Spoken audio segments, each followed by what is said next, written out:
The Survivor, available online, latest film from Barry Levinson, the Oscar-winning director of Rain Man. This film stars Ben Foster, Billy Magnussen, Vicky Krieps, Peter Sarsgaard, Danny DeVito, and John Leguizamo. It's based on a book by Alan Scott Haft, which is a true story of the life of his father, Harry Haft.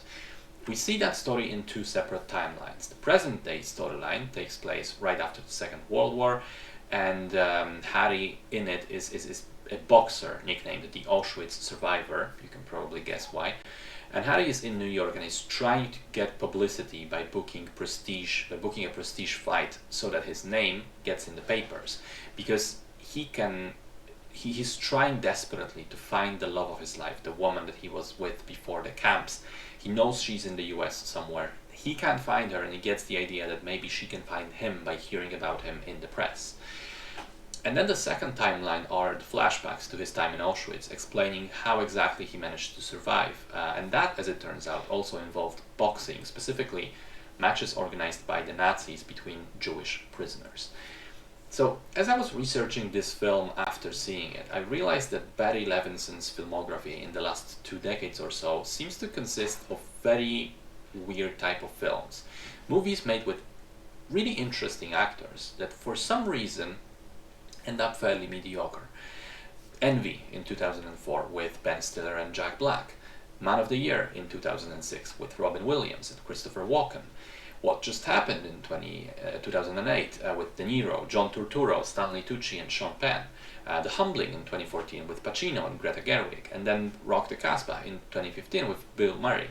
I've never heard of any of those titles before, and all of them seem to hover around 5 out of 10 stars on IMDb.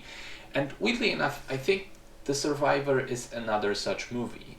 On paper, it's a really solid drama based on real life, and it has some very good performances in it.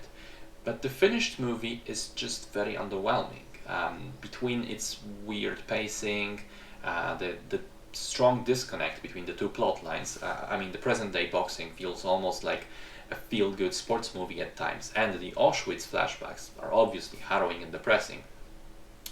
The narrative is also put together in a sort of clunky way where I thought the film was coming to an end, but there was still 35 minutes in it. And that last act is a bit like an epilogue, but also a bit like an integral part of the story itself.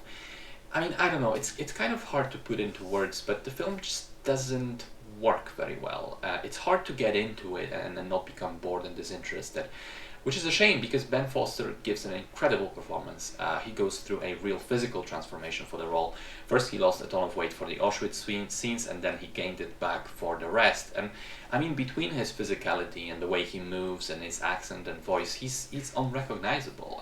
For the first 15 minutes or so, my brain was struggling to accept that I knew that this person was him. He just disappears into the character completely. The supporting cast is pretty good as well. Some of the cinematography looks great, but again, at the end of the day, what matters most is whether the film itself is watchable, and I felt that this is one of those cases where the whole is less than the sum of its parts, which is disappointingly average.